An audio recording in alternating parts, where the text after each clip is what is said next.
Hello friends, welcome back to our channel Nityanand Academy. लक्ष्य आपका साथ हमारा।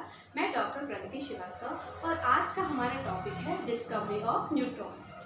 अब तक हमने पढ़ा था discovery of electrons, discovery of protons, discovery of nucleus और अब हम पढ़ेंगे डिस्कवरी ऑफ न्यूट्रॉन्स, जिसकी डिस्कवरी इन तीनों सब एटॉमिक पार्टिकल्स और न्यूक्लियस की डिस्कवरी के बाद हुई। लगभग 10 साल के बाद इसकी डिस्कवरी हुई। इसकी डिस्कवरी का थॉट साइंटिस्ट लोगों के माइंड में तब आया जब उन्होंने एक एक्सपेरिमेंट, एक टेस्ट किया, छोटा सा टेस्ट किया हीलियम एटम और हाइड्रोजन एटम के बीच में।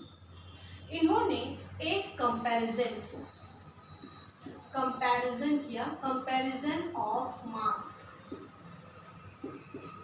ठीक है, इन्होंने क्या किया, हीलियम का एक एटम लिया जिसमें कि 2 प्रोटॉन्स होते हैं और हाइड्रोजन के 2 एटम्स लिए, जिनमें कि दोनों में मिलाकर एक एक प्रोटॉन थे। तो इन लोगों ने ये सोचा कि ये दोनों प्रोटॉन्स मिलके हीलियम के 2 प्रोटॉन्स को इक्वलाइज कर देंगे, मतलब कि इसके मास इन दोनों के मास को मिलाकर बराबर हो जाना चाहिए।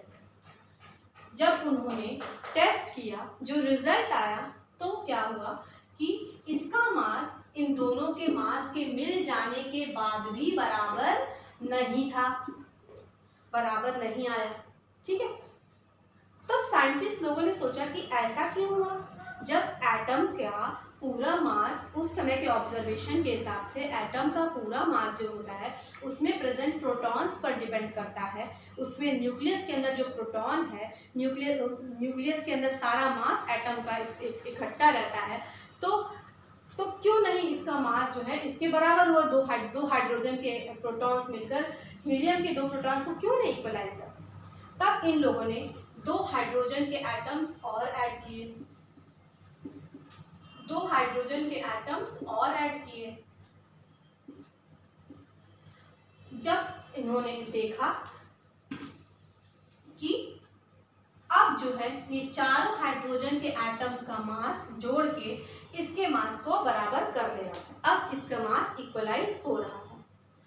तब साइंटिस्ट लोगों ने ये ऑब्जर्व किया, उन लोगों ने ये कहा कि जरूर एटम के अंदर कुछ सब एटॉमिक पार्टिकल्स होते हैं, कुछ सब एटॉमिक पार्टिकल होते हैं अदर देन प्रोटॉन्स,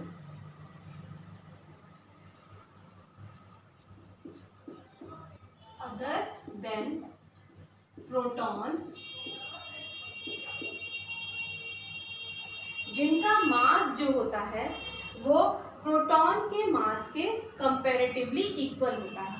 ठीक है, तब अब इस चीज को प्रूव करने के लिए एक साइंटिस्ट आए, सर जेम्स चैडविक।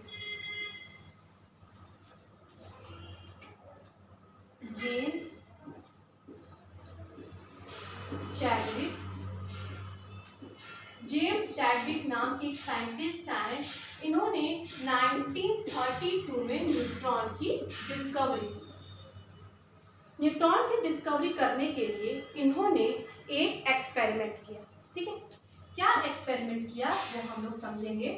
उन्होंने एक लेड का बॉक्स लिया। लेड का बॉक्स क्यों लिया, क्योंकि लेड जो होता है उसमें ये प्रॉपर्टी होती है कि वो उसके अंदर रखे हुए एलिमेंट में से निकलने वाली रेडिएशंस को बाहर नहीं जाने देता। ठीक है, यहाँ पर उन्होंने एलिमेंट रखा radio active polonium. Radio active element polonium का यूज किया, जो कि उस टाइम रदरफोर्ड ने किया था अल्फा स्कैटरिंग एक्सपेरिमेंट के लिए।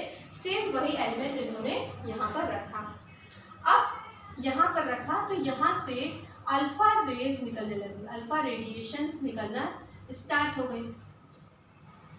तब इन्होंने एक यहाँ पर चार्ज डिटेक्टर लगा दिया। चार्ज डिटेक्टर लगाया। चार्ज डिटेक्टर में एक 0 पॉइंट होता है और बीच में एक नीडल लगी रहती है।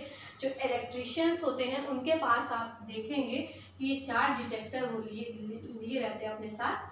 तो उसमें एक साइड पॉजिटिव चार्ज होते +1 +2 और एक साइड नेगेटिव चार्ज होते हैं, कुछ इस तरह का होता है।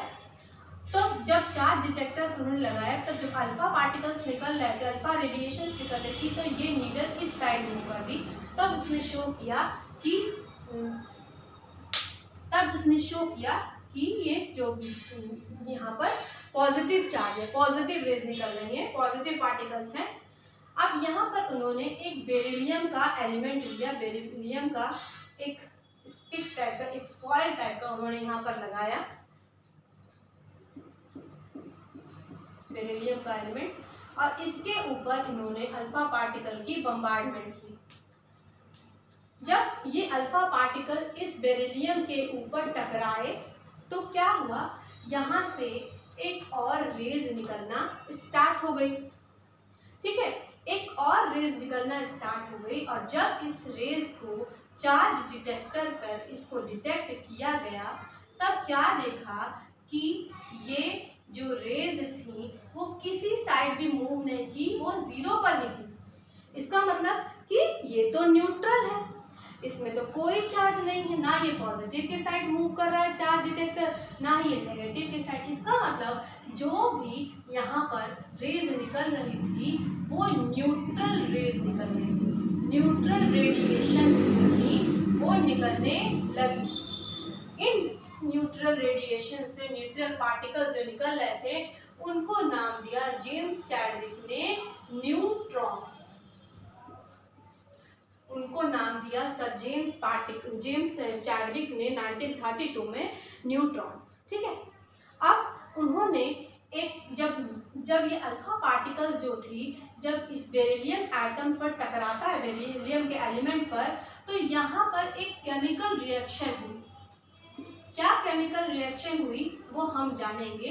क्या केमिकल रिएक्शन हुई, जब ये अल्फा पार्टिकल 2He4 जब बेरिलियम एलिमेंट पर टकराया, 4 बेरिलियम 9 पर टकराया, तो क्या हुआ, यहाँ से जो रेडिएशन निकली, न्यूट्रॉन जिसके ऊपर कोई चार्ज नहीं था, ठीक है, यहाँ से एक रेडिएशन निकली न्यूट्रॉन जिसके ऊपर कोई चार्ज नहीं था, और एक यहाँ पर एक एलिमेंट बन गया जिसका नाम था कार्बन।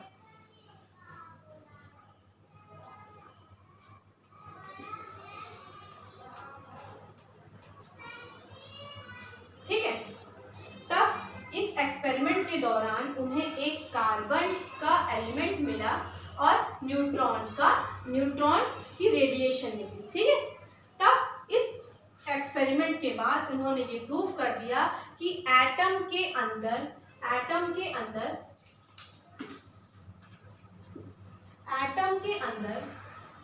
इलेक्ट्रॉन जो होते हैं वो बाहर की शेल्स में चक्कर लगाते रहते हैं,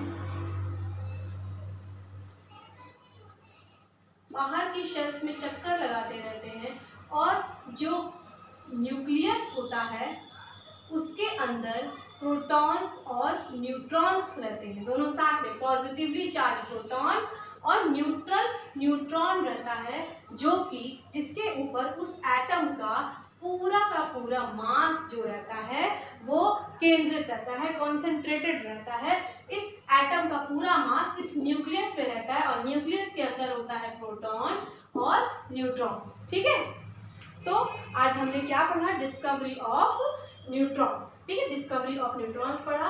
अब हम न्यूट्रॉन की मास के बारे में पढ़ेंगे। न्यूट्रॉन का मास कितना होता है।